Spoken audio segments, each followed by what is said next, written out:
शादी के योग्य है, तो आपसे मेरा निवेदन है, अम्मा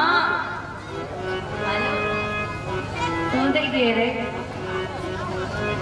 कहते कि बिटिया घर में है तो उसे ऐसे संस्कार दो जो ससुराल में वो जाए तो उलाने ना आए।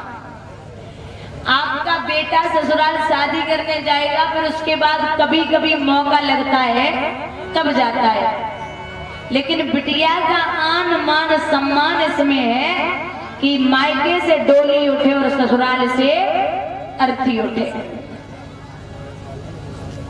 बेटियों को ऐसे समझाइए ताकि वो जाकर के माँ बाप का नाम मिट्टी में न मिलाए। ध्यान देना बुजुर्गों, एक सेठ के घर में एक लड़की ने जन्म लिया, और जब लड़की ने जन्म लिया है तो वो जब छोटी थी तब तक तो जो कोई दो बातें कहता तो चार पकड़ा देती। माता शांति बनाए रखो। कोई दो बातें कहता तो चार पकड़ा देती, कोई चार बातें कहता तो 8 पकड़ा देती, बराबर सबको जवाब देती। और थोड़ी बड़ी हुई, कोई दो बातें कहता 4 पकड़ा देती, और बड़ी हुई शादी के योग्य हो गई तो सेठानी ने जवाब दो, महाराज बिटिया शादी के योग्य है, और माँ बाप का ये फर्ज होता है कि बेटी को संयम रखें, बेटी पर उसे ज्यादा लड़ना भिड़ना न सिखाए। और जो संस्कारी बेटियां होती हैं, अड़ोस पड़ोस में चाहे कितनी लड़ाई हो जाए उन्हें पे कोई फर्क ना पड़ता, वो नहीं लड़ती, और वैसी होती है उन लड़ने से आनंद आता है। मम्मी पापा में लड़ाई हो ना पड़ोसी तो पहले लाठी लेके निकलती माया। तो सेठ जी बोले कि कोई बात नहीं, मैं बहुत पैसे वाला हूँ, अपनी बेटी को अच्छे घर में करूंगा, नौकर भेज दूंगा। महाराज बिटिया की शादी भई, और शादी है कि जब बिटिया ससुराल में पहुंची तो रात भर तो बड़ी मुश्किल से कटी। सुबह ही सुबह फोन आ गया, पिताजी हमें ले जाओ, पिताजी हमें ले जाइए। सेठ जी सोचने लगे, अबे कल तो विदाई करो, आज सवेरे फोन आएगा, क्या बात है? बोले अगर भोजन कर रहे हो तो पानी यहीं पीना आके, लेकिन हमें ले जाओ। अकेली बिटिया, सेठ जी पहुंचे, समधी से नमस्ते किया, नहीं बोले। समधिन से नमस्ते किया, वो भी नहीं बोली। बेटी को लेने आया हूं, ले जाऊं क्या? सास कहने लगी कल को ले जाने वाले, अभी ले जाओ। ससुर बोले वे तो 1 घंटा बाद ले जाने वाले हो तो वे ले जाओ, हमें ऐसी बहू के साथ नहीं रहना जो पल पल पे जवाब देती हो। अरे ऐसे संस्कार तुमने 2 पैसे के नहीं दिए, इतनी बड़ी तो वहीं पे हुई है ना, कुछ सिखा के भेज दे, यहाँ से ले जाइए, मुझे नहीं देना। महाराज बिटिया को लेके सेठ जी घर पे आए, बिठाई लियो। लाडो बोले हाँ ठीक हो? बोले क्या ख्याल ठीक हो? बिटिया बोले हाँ। तुम्हारी ससुराल कैसी है, सब ठीक है ना? लड़की बोली वो ससुराल वो 1 नंबर को नरक है, मुझे नहीं जाना। बोले ससुर कैसा है? बोले ससुर 1 नंबर को राक्षस। सास कैसी है? बोले सास 1 नंबर की डायन। ननद कैसी है? बोले 1 नंबर की चुगलखोर। अच्छा देवर कैसा है? बोले 1 नंबर को आवारा, सवेरे गज्जा संध्या को आते घूम में तो ही फुर्सत ना। जेठ कैसा है? बोले 1 नंबर का धूर्त मूर्ख। अच्छा सब गलत है।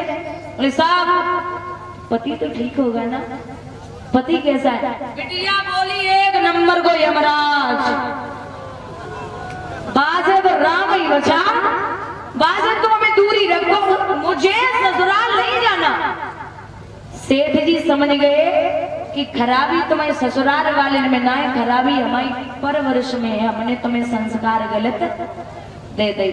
तुम यही रहो, यही रुको, हम यही समझिए कि हमारे 2 बेटा पैदा हुए थे। लेकिन माताओं, बिटिया शादी के बाद और अगर 10 दिन से ज्यादा मायके में रुके तो पड़ोसी बातें करने लगते हैं। काहे नहीं नहीं तो पिटगी आई हो, तो पति ने मारो, तो सासू से पिटगी आई हो, 1000 बातें करेंगे। और भाभियां भी आज के जमाने की बहुत एंड्रॉइड है। ननद अगर 2-4 10 दिन के लिए आएगी ना तो बहुत अच्छे से सेवा करेंगी, बढ़िया। 7-8 दिन के लिए पहुंचो ना, बढ़िया सेवा हुई, बेड पे रोटी हुई पे सब बिस्तर वगैरह बढ़िया भी आई हुई।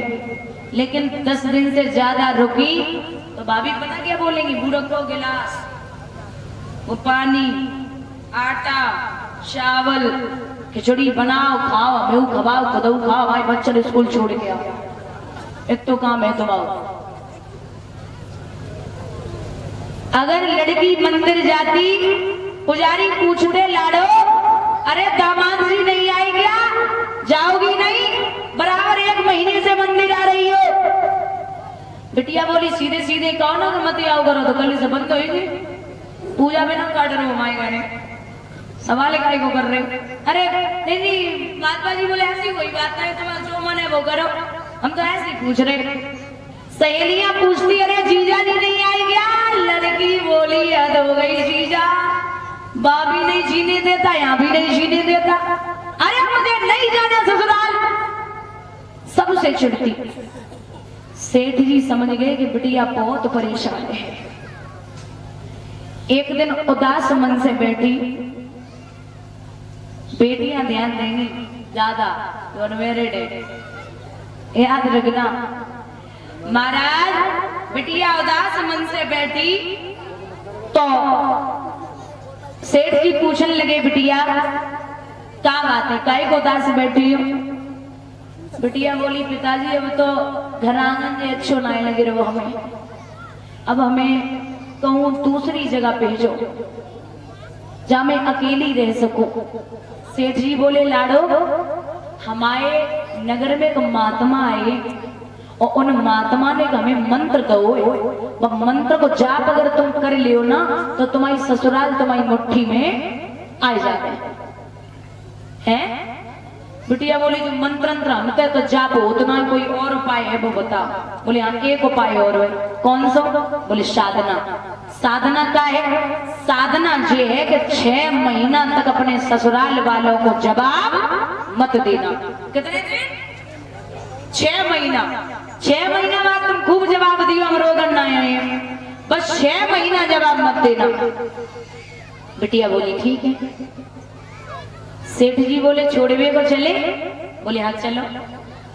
तो सेठ जी महाराज छोड़वे को चले और जब छोड़वे को पहुंचे तो ससुर ने जो देखो, बोले फिर आ गई कलमुही, इसे तो किसी ने नहीं बुलाया, ये तो फिर आ गई। सो कांच को गिलास पड़ो रहे, भाई रखो रहे कांच को गिलास। सो बिटिया घूंघट मारे ससुर के सामने, सो कांच के गिलास में पैर लगो धोखे से। ससुर बोले अंधी है क्या, आते ही आते बर्तन फोड़ने लगी। बिटिया ने बाप को चेहरा देखो फिर ससुर को देखो, बोले 6 महीना रुक जाओ, जो खोपड़ी पे न फोड़ो तो हम तो कोई का है। 6 महीना हम तुम्हें जवाब नहीं दे सकते। तो पिताजी तो चले गए। बिटिया सुबह सुबह 4 बजे उठी, सो सासू के पैर दबाने लगी। सास बोली बहू। बोले हाँ मम्मी जी। अरे आज तो मम्मी कह रही। बोले अब सास अब कैसे रुको जाए, पहले सीधे सलाम नहीं कर रही, आज पैर दबा रही। तो सास बोली क्या तुम्हारे बाप के जुड़वा पैदा हुई थी, तो दूसरी वाली भेज गई। बोले नहीं पिताजी नहीं मम्मी जी, हम तो पहले ही वाली हैं। अब भैया 5 बजे बर्तन धुलवे के लिए रसोई घर में घुसे। अरे ननद बोली बिल्ली है क्या। सास बोली चुप हो जाओ, अपनी वाली बिल्ली घुसी है, शांति में खान दो।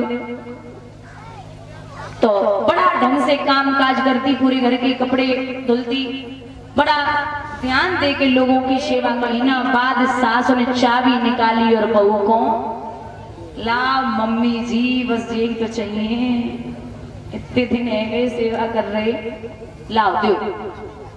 तो चाबी दी और सास यहाँ बैठी है, जितनी भी सास हैं, इनको एक डायलॉग हो तो पता कौन सो, बहू से कहेंगी मैया के घर पे तो सीख के ना आई, ऐसे ही आई गई, मम्मी ने कुछ सिखाओ ना है। अब उन्हें को समझाया कि मम्मी के घर पे आते, कोचिंग सेंटर पे तो आते ना, देखो जो अलग से सीख के आते। निवेदन है यहाँ सासें बैठी हैं कि बहू घर में आए जाए तो बहू को अगर बेटी का दर्जा दोगी तो जीवन में कभी लड़ाई नहीं होगी। अगर बहू को बहू के तरीके से इधर उधर बुराई करोगी तो तुम्हें ढंग से रोटी मिलने वाली ना। ज्यादा मालिकी न जताओ, क्योंकि आप जब कहती हो ना बहू से कि ये मेरा घर है या मेरी चलेगी, तो बहू भी मन में विचार करती है कि तुम भी एक दिन बहू ही बन के आई थी, तुम अपने घर पे जब यहाँ आई थी तो घर से जो घर उठाए के ना आई थी, यही मिला था। बिटिया बड़ी सेवा करती। महाराज एक महीना बाद भैया लेवे घुमाएगो, तो भैया ने जवाब दो दीदी चल घर पे, पिताजी याद कर रहे। सो बिटिया बोली मम्मी से पूछ ले, हैं भैया बोले कहा कह रही, पूछ क्या? बोले मम्मी जी यहाँ बेटा दीदी को लेने आया हूँ, ले जाऊं क्या? बोले हाँ ले जाओ। आज लेके जा रहे हो, लेकिन हमारी बिटिया को कल सवेरे तक छोड़ जाना। एक वो दिन था जब कह रही थी कि कल को ले जाएगा, ले जाओ, ये जवाब न देने का नतीजा है। आज भैया जब लेके पहुंचो तो सेठ जी ने बिठाई लियो लाडो, तेरा परिवार ठीक है ना, तेरी वो नरक ससुराल कैसी है? तो बिटिया ने जवाब दो पिताजी वो नरक नहीं है, वो स्वर्ग है। और राक्षस ससुर कैसे हैं? बोले वो तो मेरे पिता हैं। बटाइन सास कैसी है? बोले वो तो मेरी मां का रोल अदा करती है। वो धूर्त मूर्ख जेठ कैसा है? बोले वो तो मेरे बड़े भाई है। वो आवारा देवर कैसा है? बोले वो तो मेरे छोटे भाई का रोल अदा करता है। तो चुगलखोर ननद कैसी है? शादी है गई है यही है? बोले वो तो मेरी छोटी बहन है। सब छोड़ दे जब बता तेरो यमराज कैसो है। बिटिया ने बैग उठाओ लेके चल रही। बोले देखो पिताजी हमारे पति से लंगड़े हो, से लूले हो, से अंधे हो, से काने हो, से भिखारी हो, से दुर्बल हो, से गरीब हो, हमारे पति कैसे हुए हमारे लिए देवता है। तासे पति की बुराई ना करो। समझ गए सेठ जी कि अब साधना रंग ले आई।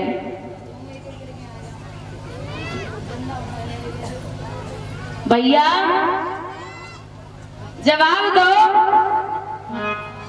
बिटिया ने के जब बताओ पिताजी बस साधना वो मंत्र कौन सो हतो जो तुमने जाप करो? सेठ जी बोले मंत्र का सुनाए हतो साधना ही साधना आती सो तुमने कर ली और तुम्हारी ससुराल तुम्हारी मुट्ठी में आई गई। बोले गोविंद भगवान की। कहते हैं लड़की जितना ससुराल जाके झुकेगी, जितना सास को मां का दर्जा देगी, कभी जीवन में झगड़ा नहीं हो सकता। आज विश्वामित्र कह रहे हैं कि राजा मुझे कुछ चाहिए। क्या चाहिए? या कुंजी और लगाम है, इसी का संकल्प कर दे। महाराज राजा हरिश्चंद्र को वहां नहीं रहा है, आज कुंजी और लगाम का संकल्प किया। बोले संकल्प में क्या चाहिए? 60 भार सोना। बुजुर्गों यदुवंश दर्पण में प्रमाण मिलता है कि 60 भार सोना 7200 किले का होता है। यदुवंश दर्पण का प्रमाण है कि 60 भार सोना किले का होता है। आज घर पे लेके आए, कुंजी और लगाम तो पहले ही दे चुके हैं। आएंगे विश्वामित्र को उचित आसन पे बिठाई लियो और बिठाएंगे। खजांची को इशारा दियो है राजा